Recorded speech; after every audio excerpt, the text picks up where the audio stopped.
Previously, we have navigated through the critical components of modern infrastructure CPU, RAM, and storage. Now it's time to dive into the exciting world of networking. Networking is the backbone of our digital world, enabling seamless communication and data exchange between devices. Imagine our tech components as isolated islands. Without networking, they had remained disconnected and unable to share the vast oceans of information they possess. In this series, we will explore how network function, the vital role they play in our daily lives, and the technologies that power them. From the fundamentals of IP addresses to the complexity of data routing, we will uncover the secrets that make our connected world possible. So, buckle up and get ready for an enlightening journey into the heart of networking. We'll start by breaking down what IP addresses are, how they work, and why they are essential for connecting devices on a network. Next, we will dive into subnet mask and subnetting, exploring how they help divide and manage networks efficiently. We will explain what a gateway is and how it connects your local network to the internet and other networks within an organization. We'll guide you through the step by step process of configuring IP addresses in both Windows and Linux systems. Ever wondered how your computer knows where to send your data on a network? It all starts with an IP address, but what do these numbers really mean? Each IP address is made up of four octets separated by dots. But what behind these numbers? Each octet is actually an 8-bit binary number. Let's break it down. The first octet 192 converts to in binary. The binary system uses ones and zeros to represent data and each bit contributes to the final value. These octets are 8-bit numbers, meaning each can range from 0 to 255 and plays a crucial role in identifying devices on a network. Now let's see how we calculate the number 192 into binary ones and zeros. Each octet contains a total of 8 bits represented by ones and zeros. As mentioned earlier, starting from the right, we label the bit position from 0 to 7. For each position, we calculate the power of 2 corresponding to that bit. Before going further, let's see an example how to calculate 2 raised to the power of 4. We multiply 2 by itself 4 times and the result is 16. Starting with 2 raised to the power of 0 which equals to 1, then we calculate 2 to the power of 1 which equals to 2 and continue in the same way until we reach 2 to the power of 7. We then place the resulting values in each position. Now let's convert 192 into its binary form for the first octet. We start with the leftmost bit which represents 128. Since 192 is greater than or equals to 128, we places a 1 in this position, leaving us with 192 minus 128 is equals to 64. Next, we move to bit that represents 64. Since 64 fits perfectly into the remainder, we place a 1 in the next position, leaving us with 0 as a result. All remaining bits are 0 because there is nothing left to subtract. So 192 in binary in the form of ones and 0 is 11000000. Now it's your turn to calculate the binary for the remaining 3 octets just as we did for 192. An IP address is divided into two main parts: the network portion, which identifies the specific network, and the host portion, which identifies the individual device within that network. A static IP address stays the same and is like a permanent home address. In contrast, a dynamic IP address can change over time, similar to how a hotel assigns different room numbers to different guests. Think of private IP addresses as the secure gated community of your network, just like how a gated community keeps its residents safe and private IP addresses are reserved for devices within your local network. ensuring they communicate securely without being exposed to the outside world. Public IPs are like a city's main street, open to the world. They allow your devices to connect to the global internet and are used to identify devices uniquely on the internet, ensuring global accessibility and communication. Understanding the structure and type of IP addresses is crucial for the effective network management and ensuring seamless communication between devices. Subnetting is the process of dividing a large network into smaller, more manageable subnetworks or subnets. This is essential for optimizing network performance, enhancing security, and efficiently managing IP addresses. We are going to see how to split 192.168.0.0 network into smaller subnets. The 16 subnet mask gives us a large network range from 192.168.0.0 to 192.168.255.255. We can divide this large network into smaller subnets in a real world scenario. Subnetting helps organize and secure networks. For instance, we divide the large network to smaller and assign 192.168.10.0/24 to sales department and 192.168.12.0 to HR. This ensures each department has its own range of IP addresses, reducing conflicts and improving management. Subnet mask is the key tool used in subnetting. It defines which part of the IP address refers to the network and which part refers to the host.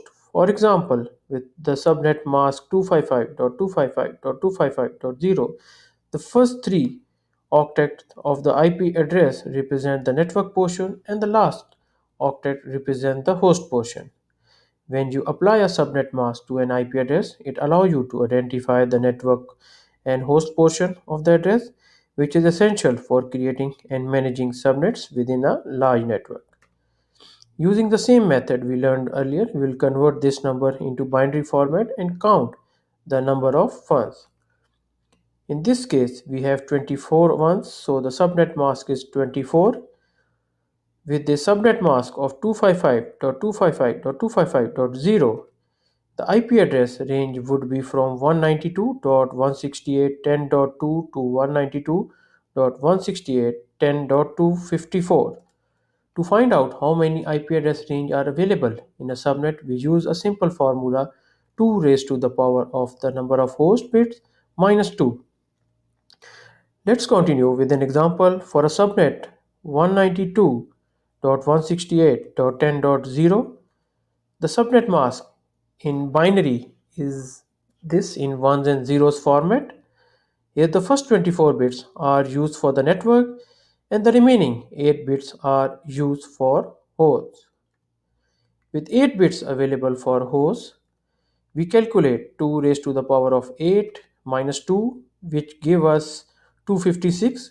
We subtract 2 for the network and broadcast address, leaving us with 254 usable IP addresses. Out of that, one IP will be used as a gateway. Total 253 IPs are available that can be used. With 192.168.10.0 reserved as the network address, 192.168.10.255 as the broadcast address, and 192.168.10.1 used as gateway.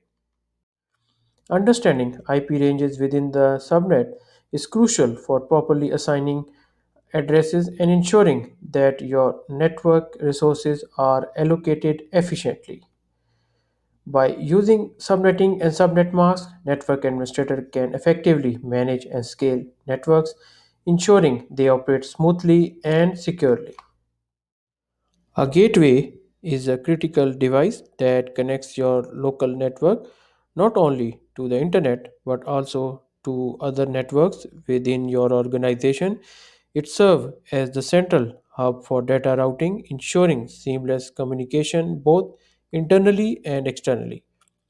In a large organization, different departments may operate on different subnets.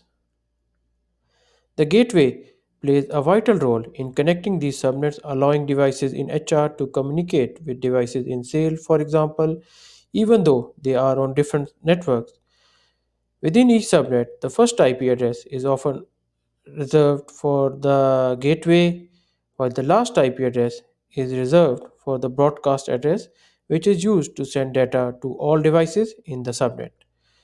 The gateway routes data not only between your local network and the internet, but also between different subnets within your organization. This ensures that data takes the correct path and reaches its intended destination, whether it's internal or external. In a typical small office setup, each device is assigned an IP address such as 192.168.10.11 with a subnet mask of 255.255.255.0, which determines that the network portion is 192.168.10. The gateway, usually the router at 192.168.10.1, connects these devices not only to the internet but also to other devices within the organization. Understanding how IP addresses, subnet masks, and gateways work together is essential for ensuring that your network operates smoothly both internally within the organization and externally with the internet.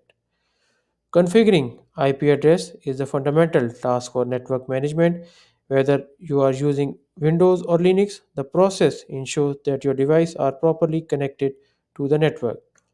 In Windows, configuring an IP address involves entering the desired IP address, subnet mask, and gateway in the network settings. We will click on Open Network and Internet Settings and then select Change Adapter option. We will select the Properties option of the interface, then click on TCP/IP version 4 option. Here, I will enter the IP address, subnet mask, and the gateway. We will cover DNS in the next video section and enter it at that time. Click OK and the configuration will be saved. We will verify from the command prompt by entering the command ipconfig, which gave us the output. In this, we see that IP address, subnet mask, and default gateway is assigned. In Linux, this can be done through the terminal using a series of commands that configure the IP address, subnet mask, and gateway. We will use the NMCLI, which ensures all entries are persistent across reboot. First, verify the interface to ensure no IP address is assigned. Next, check the configuration file to confirm there are no entries for the IP address. In the connection status, no device should appear. In the device status, it's shown as disconnected. If we don't have a connection name, we use this command that just highlighted to add one, but for now we will leave this.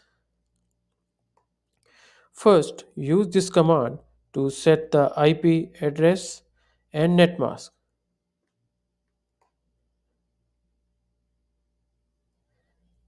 Then set the gateway. We use this NMCLI command to set the gateway of the interface.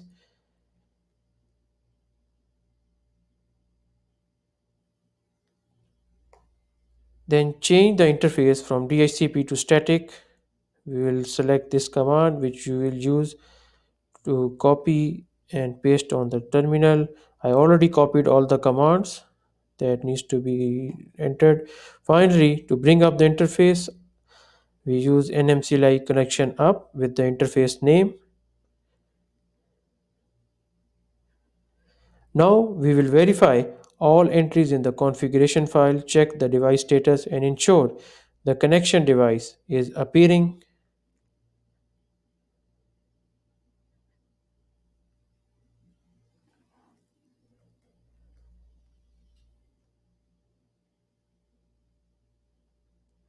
We will See the interface status and IP address is assigned to the interface as 192.168.10.15/24 and the interface name is ENS 160.